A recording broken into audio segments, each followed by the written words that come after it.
بسم اللہ الرحمن الرحیم۔ دوستو،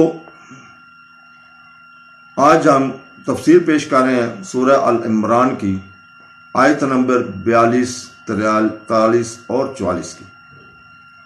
42 نمبر میں اللہ تعالیٰ فرماتا ہے، اور یاد کرو جب فرشتوں نے کہا کہ اے مریم، بے شک اللہ تعالیٰ نے تجھے چن لیا ہے، تجھے پاک کیا ہے اور تجھے اقوام عالم کی عورتوں پر منتخب کیا۔ اے مریم، اپنے آپ کو اپنے رب کی اطاعت کے ساتھ جھکاؤ اور سجدہ کرو اور یقین کے ساتھ رکوع کرو۔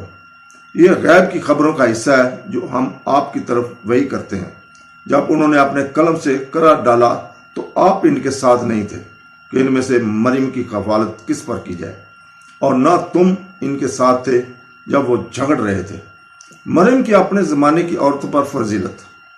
تو دوستو، اللہ تعالیٰ فرماتا ہے کہ فرشتوں نے مریم سے اس کے حکم سے بات کی اور بتایا کہ اس نے اسے اس کی خدمت، اس کی حیا، غیرت، معصومیت اور یقین کی وجہ سے چنا ہے۔ اللہ نے بھی اسے دنیا کی عورتوں پر اس کی فضیلت کی وجہ سے منتخب کیا۔ ترمذی نے روایت کیا ہے کہ علی بن ابی طالب نے کہا کہ میں نے رسول پاک صلی اللہ علیہ وسلم کو فرماتے ہوئے سنا، اپنے زمانے کی سب سے بہترین عورت مریم بنت عمران تھی، اور بہترین عورت نبی کریم صلی اللہ علیہ وسلم کی خولت کی بیٹی خدیجہ رضی اللہ تعالیٰ عنہ۔ دو صحیحین نے اس حدیث کو درج کیا ہے۔ ابن جریر نے ابو موسیٰ شعری رضی اللہ تعالیٰ عنہ سے روایت کی کہ رسول پاک صلی اللہ علیہ وسلم پر فرمایا، بہت سے مردوں نے کمال حاصل کیا، لیکن عورتوں میں سے صرف عمران کی بیٹی مریم اور فرعون کی بیوی آسیہ نے کمال حاصل کیا۔ تو دوستو، ابو داؤد کے استنجا کے ساتھ اسے ریکارڈ کیا ہے۔ اس کے لیے البخاری کے الفاظ ہیں، بہت سے مرد کمال کے درجے کو پہنچے، لیکن کوئی عورت اس درجہ تک نہیں پہنچی سوائے فرعون کی بیوی آسیہ اور عمران کی بیٹی مریم کے۔ دوسری عورتوں پر عائشہ رضی اللہ تعالیٰ عنہ کی فضیلت۔ دوسرے کھانوں پر گوشت اور روٹی کی ڈش کی برتری کی طرح ہے۔ ہم نے اپنی کتاب البدایہ میں حضرت عیسیٰ علیہ السلام ابن مریم کے قصیدے میں اس حدیث کی مختلف روایتوں اور الفاظ کا تذکرہ کیا ہے۔ تو دوستو، اللہ تعالیٰ فرماتا ہے کہ فرشتوں نے مریم کو حکم دیا وہ عبادت، عاجزی، تواضع، سجدہ، رکوع وغیرہ میں اضافہ کریں، تاکہ اللہ تعالیٰ نے ان کے لیے امتحان کے لیے جو کچھ مقرر کیا ہے وہ حاصل کر سکے۔ پھر بھی اس امتحان نے اسے دنیا اور آخرت میں اعلیٰ درجہ بھی دیا، کیونکہ اللہ تعالیٰ نے بغیر مرد کی مداخلت کے اس کے اندر ایک بیٹا پیدا کر کے اپنی طاقت کا مظاہرہ کیا۔ اللہ نے فرمایا، اے مریم، اپنے آپ کو فرمانبرداری کے ساتھ جھکاؤ اور سجدہ کرو اور یقین کے ساتھ رکوع کرو۔ جہاں تک قنوت آیت میں تعلق ہے تو اس کی مطلب ہے عاجزی کے ساتھ سر تسلیم خم کرنا۔ دوسری آیت میں اللہ تعالیٰ نے فرمایا، بلکہ جو کچھ آسمانوں اور زمین میں ہے سب اسی کا ہے اور سب اس کے فرمانبردار ہیں۔ اللہ تعالیٰ نے پھر اپنے رسول سے مریم کا واقعہ بیان کرنے کے بعد فرمایا، یہ غیب کی خبروں کا ایک حصہ ہے جسے ہم نازل کرتے ہیں اور اے محمد کو سناتے ہیں۔ جب وہ اپنے قلم سے قرار ڈال رہے تھے تو آپ ان کے ساتھ نہیں تھے کہ ان میں سے مریم کی کفالت کا ذمہ دار کون ہوگا، اور نہ آپ ان کے ساتھ تھے جب انہوں نے اختلاف کیا۔ یہ واقعہ ہوا، لہذا آپ چشمدید گواہ کے طور پر لوگوں کے ساتھ کیا ہوا بیان نہیں کر سکتے، بلکہ اللہ تعالیٰ نے یہ حقائق آپ پر اس طرح ظاہر کیے جیسے آپ گواہ ہیں۔ جب انہوں نے اس نیکی کے بدلے میں مریم کی ولی کے انتخاب کے لیے قرآن تازی کی، ابن جریر نے بیان کیا کہ اکرمہ نے کہا کہ مریم کی والدہ مریم کے ساتھ چلی گئی اور انہیں اپنے بچے کے کپڑے لے کر چلی گئی، اور انہیں موسیٰ کے بھائی ہارون کی اولاد میں سے ربیوں کے پاس لے گئی۔ وہ اس وقت بیت المقدس مسجد کی دیکھ بھال کے ذمہ دار تھے، جس طرح کعبہ کی دیکھ بھال کرنے والے تھے۔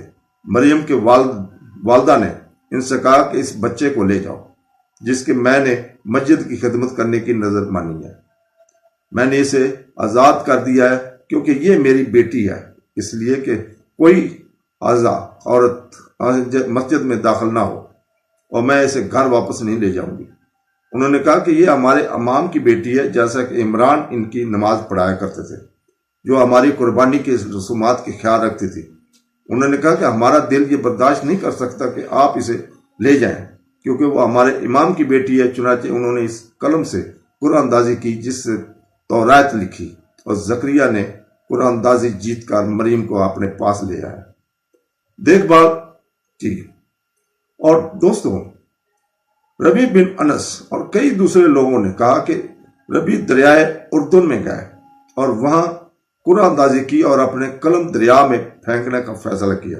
جو قلم تیرتا اور بیکار رہتا تھا، اس میں سے ظاہر ہوتا تھا کہ اس کا مالک مریم کا خیال رکھے گا۔ جب انہوں نے اپنے قلم دریا میں پھینکے تو پانی نے تمام قلموں کو اپنی لپیٹ میں لے لیا، سوائے زکریا کے قلم کے، جو اپنی جگہ پر تیر رہے تھے۔ زکریا علیہ السلام ان کے مولا سردار عالم امام اور پیغمبر تھے۔ آپ صلی اللہ علیہ وسلم اور باقی انبیاء علیہ السلام بھی تھے۔ اے مریم، 43 نمبر میں اللہ تعالیٰ فرماتا ہے، اے مریم، اپنے رب کے لیے متقی رہو اور سجدہ کرو اور رکوع کرنے والے کے ساتھ رکوع کرو۔ 44 نمبر میں اللہ تعالیٰ فرماتا ہے، اے محمد، ہم آپ پر یہ واقعہ اس دائرے سے ظاہر کر رہے ہیں جو آپ کی سمجھ سے باہر ہے، کیونکہ جب انہوں نے اپنے قلم سے اس بات پر قرآن اندازی کی تھی کہ مریم کا ولی کون ہونا چاہیے، تو آپ ان کے ساتھ نہیں تھے اور تم ان کے ساتھ نہیں تھے جب وہ اس میں جھگڑ رہے تھے۔ انہوں نے یہ فیصلہ کرنے کے لیے کنواں ڈالا کہ مریم کا سرپرست کون ہونا چاہیے، جس کی ماں نے اسے ہیکل میں خدا کی خدمت کے لیے مخصوص کیا تھا۔ چونکہ یہ لڑکی تھی، اس لیے ایک نازک معاملہ تھا کہ مندر کے پجاریوں میں سے کون اس کی دیکھ بھال کے لیے موزوں شخص ہوگا۔ تو دوستو، اللہ تعالیٰ ہمیں قرآن، تفسیر اور ترجمے کے ساتھ قرآن پاک کی تلاوت کرنے کی توفیق عطا فرمائے۔ آمین ثم آمین۔ اللہ حافظ۔